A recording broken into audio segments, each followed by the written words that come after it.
Welcome to the Sean Trey Show. I have a really interesting guest with me today. Now, would you like to tell people who you are and what you do? My name is Roxana Line. I'm a composer, songwriter, music producer, and storyteller. I create and develop a universe of magical and a bit spooky fairy tales through intertwined music, visual arts, and storytelling. I love that. I really love that. There's a couple parts of that that I really like. The first thing I really liked was how you're a storyteller as well. And a lot of songwriters, the really good songwriters, I feel like are storytellers. Now, tell me, how did you get into, when did you start your songwriting? It's an interesting question. I think I started writing songs when I was 13. And I actually wanted to become a singer. Okay. And I came to my mom and asked whether we could find someone to write songs for me.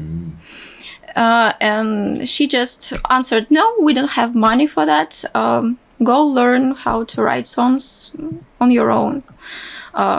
Of course, I was really sad, angry and disappointed. I was 13, teenager. And I don't really think that anyone really took my dream seriously at that time. But me, naturally being a very stubborn kid, I just closed myself in a room with the piano and decided to figure out how some basic chords, basic chord progressions work. And this is how I started writing songs on my own, everything by my ear. That's awesome. That's really awesome. First of all, I'm a father of a 5-year-old daughter. And one of the things that I'm trying to do is to remember to, if she likes something, to really support her with that. Because, she loves painting. She loves music. She's just like her mama. She loves her painting and her music. And, I'm trying to support her. I wrote this song for my wife, and it's a song about how, it's about for my wife and my daughter, about how when we first met our daughter, like when she was born, it changed our lives. It was different. And she was listening to the melody that I was humming, and that I was doing the demo track for my wife to listen to, so my wife could listen to it and get ready to perform it. And my daughter looked at me and said, "Daddy, I want to sing." And so I was like, okay. And I'm trying to sing the demo for my wife. And I'm like, and she walks up right next to me to the microphone right here. And she's like, "I want to be in front of the microphone." I was like, okay. It was cool. But that was the thing. Like at that moment, I was trying to get my demo done. And I was a little bit like, I want to finish. And I had to stop. I understand. And I was like, all right. And I turned everything and I put her down and I said, wait. And so I got to the chorus. I was like, well, you're going to sing the chorus with me. Okay. And I taught her the chorus, and it sounds so cute. Like when she sings along, it sounds really cute. And so I was like, well, we'll keep it. We'll keep it in the song. And I was like, but you have to practice, and we're going to sing it again. And she practiced all day. And then that night we came back in and recorded it. And one of the reasons I want to do that is because I want to support, as a child, she has this vision. And we don't take children seriously. We don't listen so often. And so it's really, I'm happy that you were a stubborn kid. That's awesome. Now, Yeah. Yeah. why did you, when you started writing songs, what made you want to write about these fairy tales? What made you decide to write that? Um, Honestly, I think it's the best way to escape the reality that you don't like. Because I come from a very poor family from Russia. And what I could see around myself most of the days were very like gray building, very gloomy people, and I wanted to make up something, invent something, to have a place where I could go to escape that reality that I didn't like. That's actually a really wise answer. You know, it's no, seriously, because a lot of people, my friend he's from France, and he says when people come from like really a wealthy place and that their lives are really easy and good, they make really dark music, you know. But when you have people who come from not always dark, like you look at like grunge music, you know, Kurt Cobain and them, they came from Seattle, and like, you know, like, and so they weren't really tough neighborhoods. These were kids that just were expressing their emotions, that they still, even though they had all this nice stuff, weren't happy. And he says, you know, he's like, I came from a place that's really tough, and I make music that helps me escape from that. I get to a place that I can find joy, I can find happiness, I can find laughter, I can find darkness, because but it's a place that's his imagination. And so it's interesting that, you know, when you are coming from a place that is dark, and I know exactly what you're talking about. I've seen, my good friend Veronica Mikalesh is from Russia, and she was like, I grew up in gray, and she talked about that. There were so many grays. Now, Yeah. why did you decide to add color to these stories? What were some of the themes, some of the ideas that you like to put into your stories? Are they happy? Are they sad? Are they wild? It's almost 50-50. It's funny, like the first album that I'm recording right now, I'm releasing it like singles, but all of the songs are part of the album, and it's called 60% Wonder Worlds, 40% Tragedies. Almost 50-50. That's really interesting. You know, and I think that tragedies are still powerful too. You have to have the light and the dark. I love the, you know, if you go back to the oldest cinema, not cinema, but the oldest theater, tragedy was the original story type, you know? So it's really special. Yeah. Now, why you know, you talked about fantasy. Are we talking like things with elves or vampires, or what do you mean by that?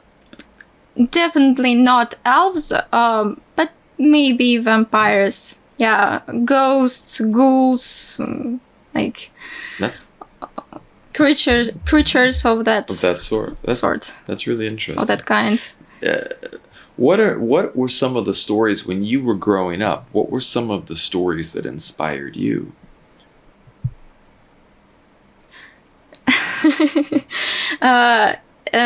Because I love fantasy. I think I'm I have a huge fantasy and sci-fi, and I love that genre. So I love it. What stories inspired you? I like Harry Potter. Harry Potter movies. Who's your favorite character in Harry Potter? Yeah. It's a great question. I sometimes compare myself with Luna. that Of course. blonde I know girl. my Harry Potter characters. I know my characters. Yeah, I know Luna. Luna Lovegood. Yeah, for sure. Yeah. Why do you compare yourself with Luna? Because she's weird and she can see things that other people don't. I think, and like other people think sometimes that she's crazy, but she just has her own truth. I love that. Like she can see things and like understand maybe something deeper. Because of that. I love that when my favorite. I mean, I think Luna's best stories was the Goblet of Fire. You know, she was really, really in that story, and I was the weird kid growing up, so I like that. You know, I remember one day I turned around and I did something weird, and my classmates in school were like, "Okay," and I was like, at that moment, I was like, "Well, you don't have to understand me. I understand myself." But with Luna, I like what you said there, that she can see things other people couldn't. How do you see the world in ways that other people can't? I'm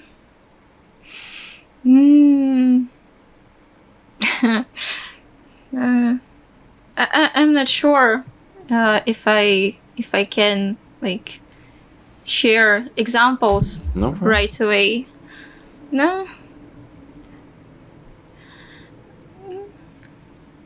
I can pick a different question too if that one's not one that you want. I'm just it's a little bit difficult to like to find things to answer right away. I think my strongest part is my imagination. I like that. I really liked the movie about Tolkien. From what I know, didn't like spiders. He had I don't remember a situation with a spider when he was a little kid, and later he describes a huge spider in The Hobbit. And for example, he took part in the war, and then he writes about wars and in his books the way he saw them. That's actually really powerful, like, because he didn't just make. Certainly, there's a happy ending to The Lord of the Rings. I mean, but the characters have to go through hell to get there, and they have to face their fears. And I think Tolkien was writing about what he was afraid of. He was writing about the things that shook him, because there are things that scare everyone. Like my daughter, she is just 5 now. And when she was a little girl, I could step out of the room, go and get a drink, and I'd come back and she'd just be sitting there because she didn't know the world was a scary place. Now as she's gotten older, she's watching videos, nature videos, she's like, giant snakes, that is scary. And as in our human brain, I mean, wild animals were a dangerous thing. And, when an animal was left alone, it was in danger. And so now she wants to be by daddy's side all the time. And so it's okay. But the thing is it's like we can see those fears are things that make powerful stories. They make powerful messages, if we can go into that. I really like that. Tolkien was special too, because he was like a language specialist. And I think one of the reasons he wrote The Lord of the Rings was so that he could like create languages. Yeah. You know, it was just like he created the language, and like think about that. Like he created Elvish. Like that whole he created this whole language so that he could, you know, have this story, and like that's dedication right there, man. Mm-hmm. I may be mistaken. I'm not really sure if that's true or not, but I think he created Elvish before he started actually writing the story. Yeah, he did. No, Elvish came first. The story came after, so. which is wild. Yeah, it's so wild, and it's amazing, you know. But it also is inspirational because whether you're writing songs or movies or books, you know, putting your heart into it, putting your soul into it is really important. I mean, that's commitment.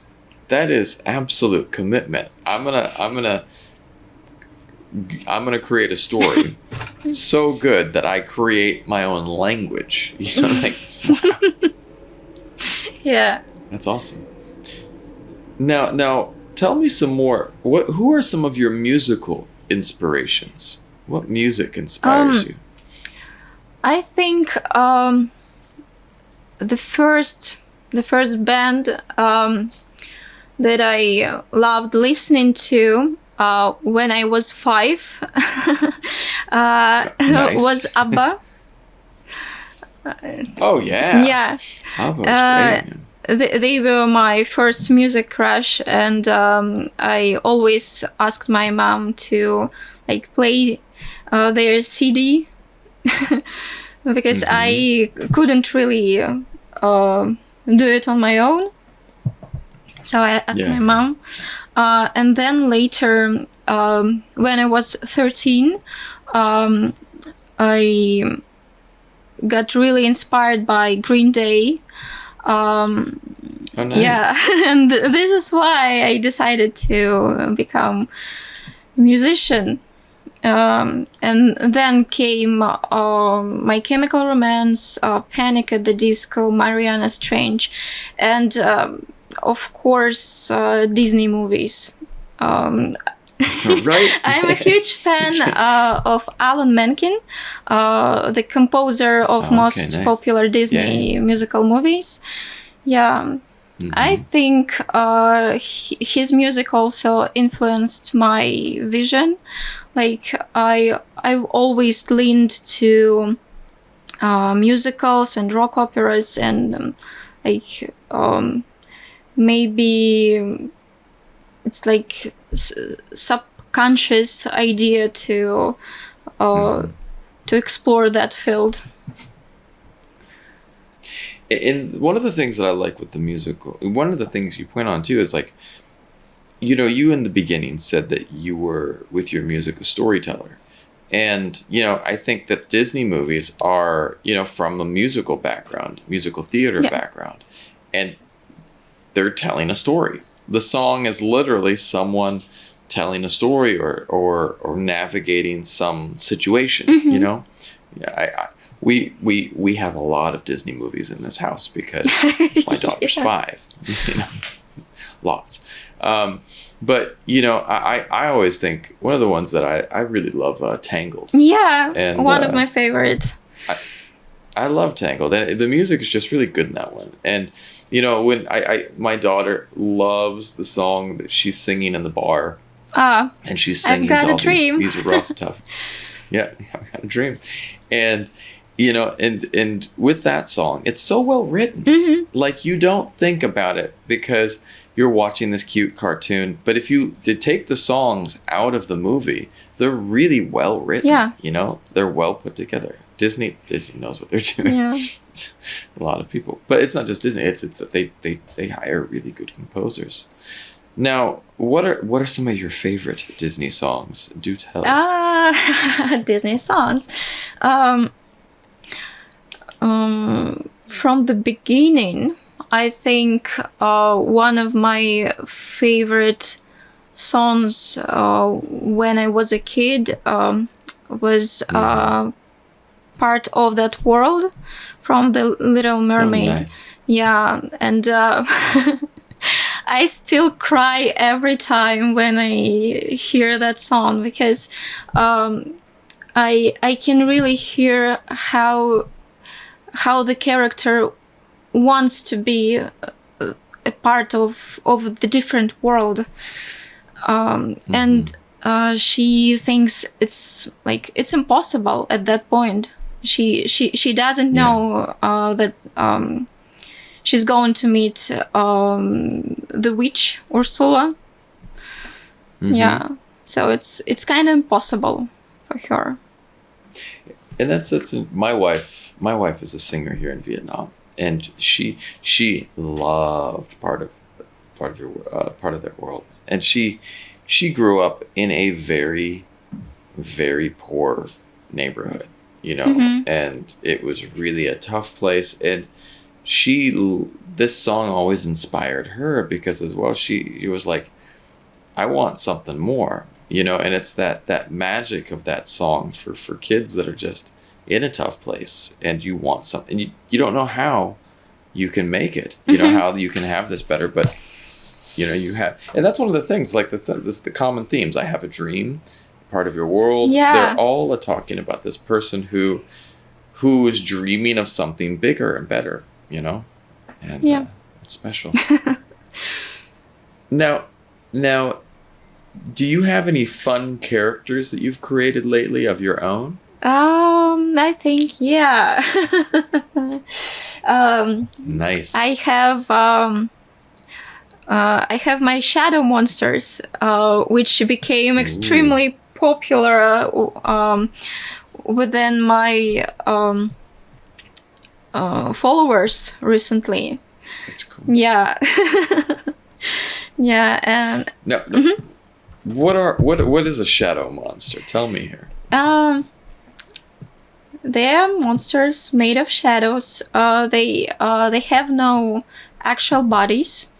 They only fog, mist, shadow, darkness, and That's awesome. They are always present on each of my original songs' artworks, all the time. Nice. And they are not. They are never the main characters. They only observe the action happening on the artwork. Yeah. That's pretty cool. That's pretty cool. No. Why do you choose to add characters and such to your stories? Why does it make your story better? I think this approach opens even more possibilities for the future.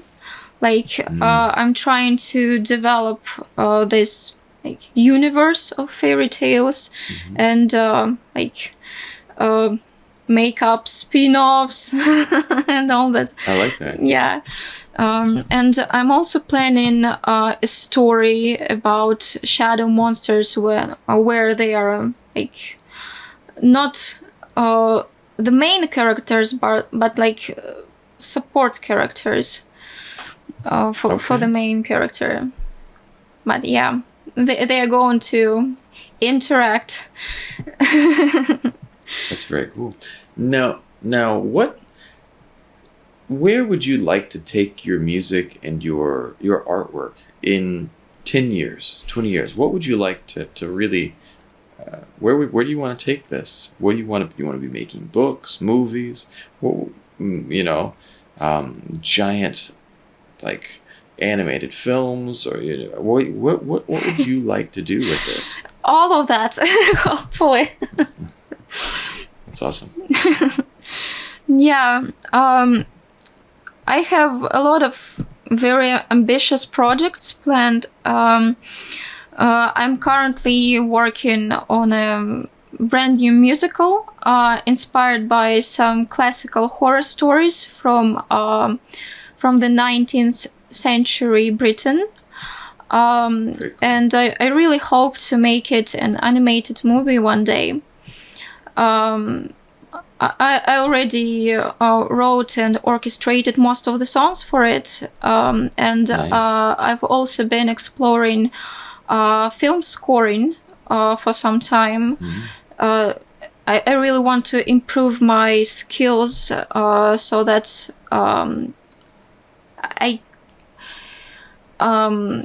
I'm able to like score my musical as well. That's awesome. Yeah. Now that's my next question. Like, did you train? Yeah, I know your mom said that you know go teach yourself piano, but did you train traditionally? Did you take any classes in music, or did you teach everything to yourself? Almost everything on my own. When I was 9, I started taking piano lessons in our local music school for children. I learned how to play some basic children's tunes and scores. But when I turned 11, I get really bored with the music school routine and decided to quit. Yeah. And I have only 2 years of piano lessons. Formal training. And it's just fascinating to me because you're talking about studying scoring movies, and then you taught yourself. Like, that's amazing to me. Yeah. There are some people who have that ability. I do not think I do, but maybe I do. I just need to take the time. I don't know. I think it's very profound and very amazing. So I think Luna Lovegood is a great comparison. That's awesome. I could see Luna teaching herself piano and being like, yeah, I'm gonna do this. People look over and like, that's the cool thing about Luna. Like, if Hermione said, one of the cool things about Luna is this, right? Because if Hermione said, I'm gonna go score a film, my own film, or I'm gonna go and milk a cow, whatever it is, like, they're gonna look at Hermione and be like, whatever, Hermione, like, you're gonna go study books because that's, you're gonna go do this because that's what she did. But if Luna said, I'm gonna climb to the top of a mountain, I'm gonna score a movie, I'm gonna milk a cow, any of those things, people will be like, I believe you, Luna, because, and that's one of the gifts of that, the gifts of being different, being special, is like people don't know what to expect, and that's awesome, Yeah, I think so. Thank you. Because, who wants to be that person who's so predictable that people know what they're going to get all the time, Not me. Now, if you had like Aladdin's lamp, you like Disney, so we're gonna. You have Aladdin's lamp. What would you wish for? You got 3 wishes. Oh. So, no killing. No killing. No Don't bring anyone back to the dead. You can't make anyone love you. Those are the 3, right? Yeah. I can do that more Robin Williams style. No bringing anyone back from the dead. Yeah. I don't really know, actually, because sometimes I want to have all the possibilities, all the opportunities to bring my music to life.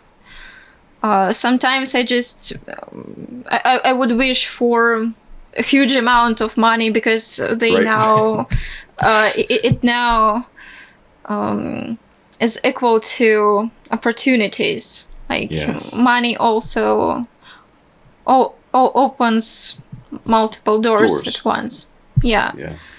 So I don't know. My only wish is to be able to bring my music, my artwork, my stories to life. Yeah. I recently stumbled across a lot of closed doors, so I really want to open them. And it's like one of the things. Closed doors are bullshit. And I'm sorry to say that, so bluntly, because like the best story in recent years of closed doors that highlight how much bullshit closed doors are is the story of not Hunger Games, Squid Games. Squid Games is now watched. this I haven't watched it either. My wife loved it.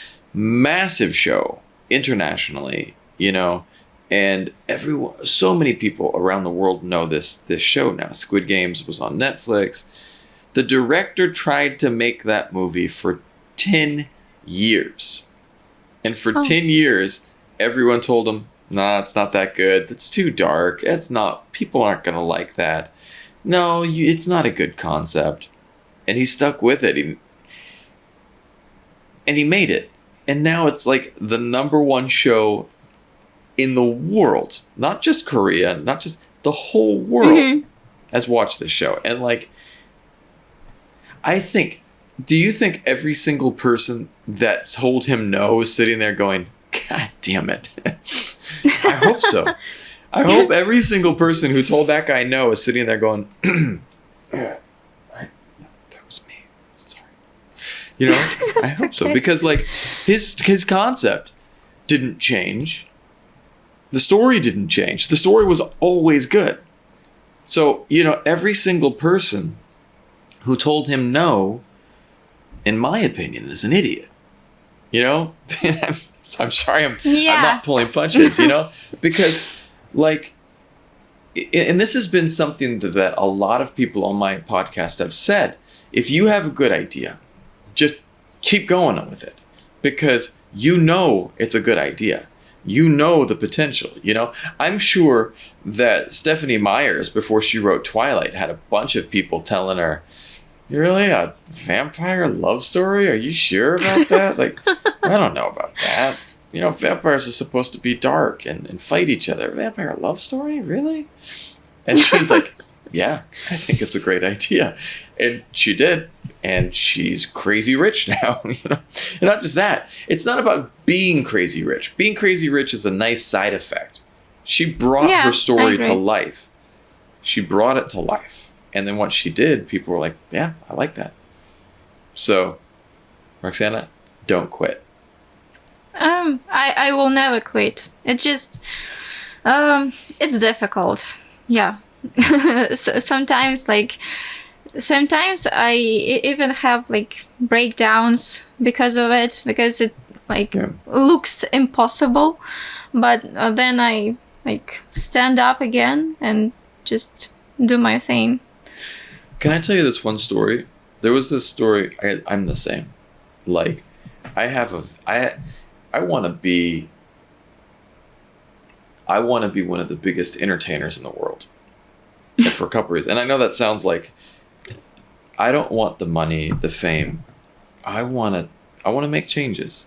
I really want to make this world a better place. I want to spread positivity. I want to spread love. I want to spread that. And that's one of the reasons I work so hard, is to try to help people, I see, I came from being a teacher of little children for a long time. And those kids were all so good. And then they get messed up by adults later on, and so, but the kids start out great. And I would love to be able to help shape people to be better. But there was this one story about these rock climbers. I can't remember. It's a true story. And these two rock climbers were climbing this mountain. It was ice, and it was really, a difficult mountain. And all of a sudden they slipped. And one guy is hanging onto this cliff, and the other guy's hanging off. And at some point in time, the guy's trying to pull him up, but he can't pull the other guy up. And finally, they had to cut the rope. And I don't know which guy cut the rope, but the rope got cut, and the bottom guy fell. And the top guy was like, oh my goodness, he's now dead. And so they went and looked for him, but they couldn't find him. Well, the guy that fell, deep down into this crevasse, this big canyon, this ice cave. And he's lying on the bottom of the cave, and everything's broken. Everything's broken. And he's in pain. His legs are both broken. His pelvis is broken. Part of his back's broken. But he's not dead. And in that moment, he's like, well, I can lay here And he's, in and out of consciousness. He's waking up, he's falling asleep. It's like the pain is so much that he's coming to and then going back under. And at one point in time, he's like, well, I'm not just going to lay here. Let's see if I can there's a rock right there. Let me try to get to that rock. And he moved to the rock. Mm-hmm. And when he got to the rock, he's like, well, I see another rock. He got to the next rock. And this guy ended up crawling out of this cave. He found a light. He finally saw a light, and he ended up crawling to the cave. And he did this for like 5 or 6 days. He would wake up, pass out. Wake up, pass out. And anytime he was awake, he tried to crawl. And then finally, he ended up, and he crawled to this point where it smelled horrible, and he passed out again. And he crawled to the camp where everyone had been using the bathroom, but they found him. The next morning, they found him, and the guy lived. But they asked him, how did you survive? And he says, I couldn't see all the way to the camp. I didn't know how to get there, but I could see the next rock. And every day every moment he'd try to get to that next step. And that's what I have to tell myself, is I have this big vision, but I don't know how to do it. But I do know that, when I wake up, where's my list? When I wake up, I put down my to-do list. I write down stuff to try to get done. And sometimes I get one thing done, but that's good enough. How do you find your motivation? How do you stay motivated when you hear no's, or you hear where people try to stop you? How do you stay motivated? I think it's my love for music. Nice. I don't really want anything other than music in my life, and of course I always hope to hear yes. Yeah. But I actually hear no, and then I come back and think what I'm gonna do. It's music. It's always music. And I also have I feel responsibility to my characters. I love that. Because I love that. Yeah. Now I'm the only person who knows them. And I want them to meet the world. I want the world to meet them. I love that. And if not me, then who? Right. Imagine, and this is the thing. We think about now Harry Potter as this full-fledged story. We think about The Lord of the Rings as this full story. But at some point in time, there was an author and a piece of paper. And that person had to sit down and say, let's share these characters, whether any of the great stories that we know, when Hans Christian Andersen decided, well, let's meet Ariel, and right. And he was the only person at that point in time who knew Ariel. And then suddenly he gave life to Ariel and to these other characters, The original, though, was much darker than the Disney version. Yeah. Much darker. But, it was this story that came from somewhere. And I love that you say you have a responsibility to your characters, because that's something that I understand, but not everyone does. Now, do you feel like you have a friendship with your characters? I think they are kind of my family, because when I was a teenager, I wanted to find or create a place where I can escape from that dark reality. And the only people or creatures I could talk about my problems were my characters. They supported me. That's really beautiful. That's really beautiful. Now, how many characters do you have? Are there is it like a whole world? Is it, are we talking, thousands? Are we talking, Hundreds, probably. That's awesome. That's Yeah. awesome. It's a full world. That's really Yeah, this is why I always call it a universe, because there are a lot of stories, and they have connections between themselves. Like some of the characters can be present in multiple stories, or, for example, some locations can be mentioned in different stories. That's really cool. That's really cool. No, I love it because it's Thank like when I read someone or when I hear someone's story, like I think it's just so fascinating to dive into that world, whether it be the world of Harry Potter, the world of or sci-fi, the world of Star Wars. I'm a huge Star Wars fan, you know. Marvel. Oh, Marvel, all right, you know, deep dive, man. Yeah. And how these different worlds have different sets of problems, but the same emotional problems are the same. You know, I was watching, rewatching, I should say, the final Avengers, the Endgame, and my daughter watched it with me for the first time, and she's a huge Marvel fan. Oh my goodness, my daughter loves me. Huge Marvel fan. And that wasn't all my doing. I shared it with her, and we shared everything. We shared Disney, and she just, once she found superheroes, she was hooked. Like, she was just all in. And when we were watching Marvel, you know, the beauty of Endgame is Tony Stark's story about his relationship with his daughter. Because whatever he does, he can't endanger his daughter. He's trying to help all these people. He's trying to save, you know, different characters that he felt he let down. Specifically, Peter Parker, you know, which was a character that he wanted to save Spider-Man. That was his core thing. But he also had this story about protecting his daughter. And when we watched that movie, my daughter looked at that and she's like, "Daddy, it's like us." And I said, "Yes, it is." And that was what was touching about it, was that it's not about the lights or the guns or the rockets. It's about relationships. Yeah. It's about that humanity, and that's the beauty. Yeah, I agree. Now, do you have a favorite character? A favorite character, like in my world or outside it?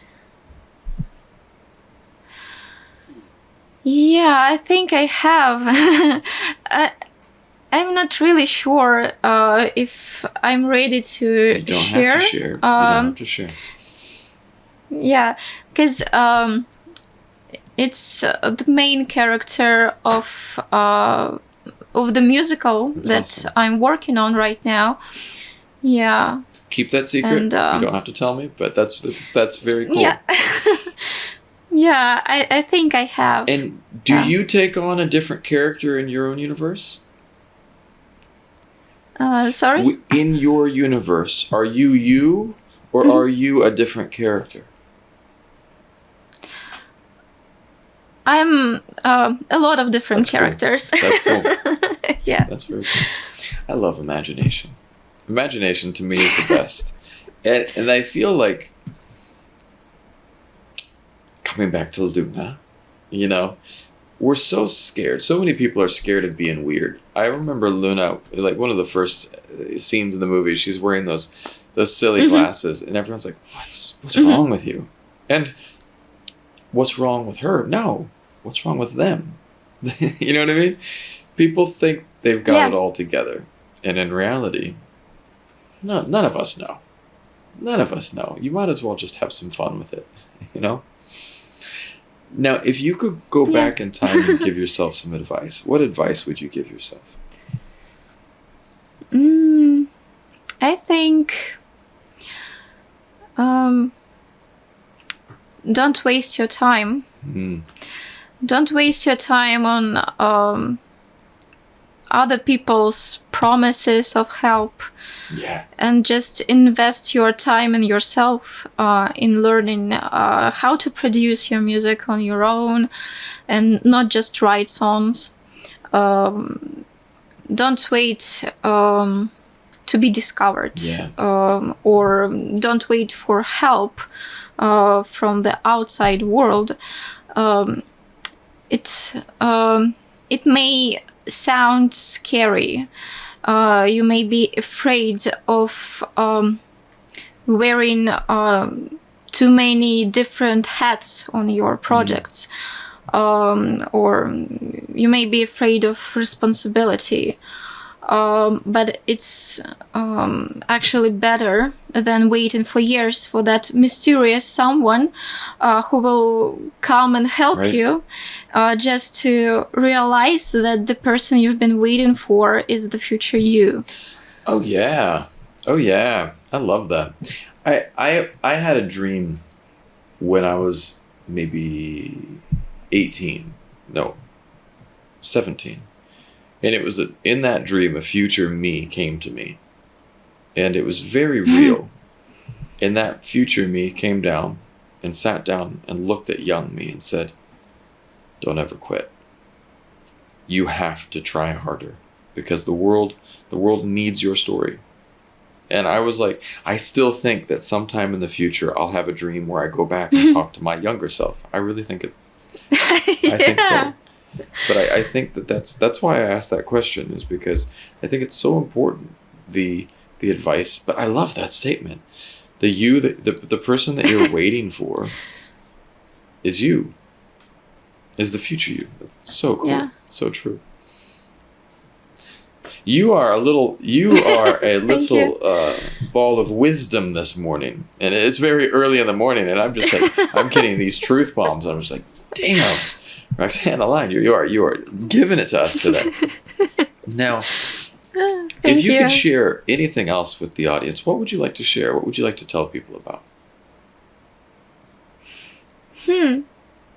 It's interesting. I think first of all, if you have any ideas, any dreams, don't give up. Don't give up on your dreams. Don't give up on your ideas. I think almost everything is possible in this world.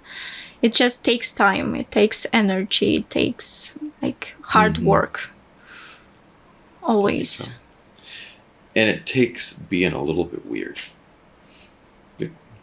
Yes, of weird course. People will take a chance on their dreams. Will take a chance on those stories that other people might not believe in, And I think you have to be willing to sit there at a coffee shop and craft those characters and shape them, the characters that other people might not.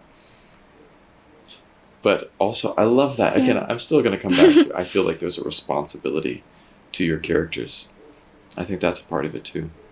Because if not you, then who? Who will create these characters if it's not you? Yeah.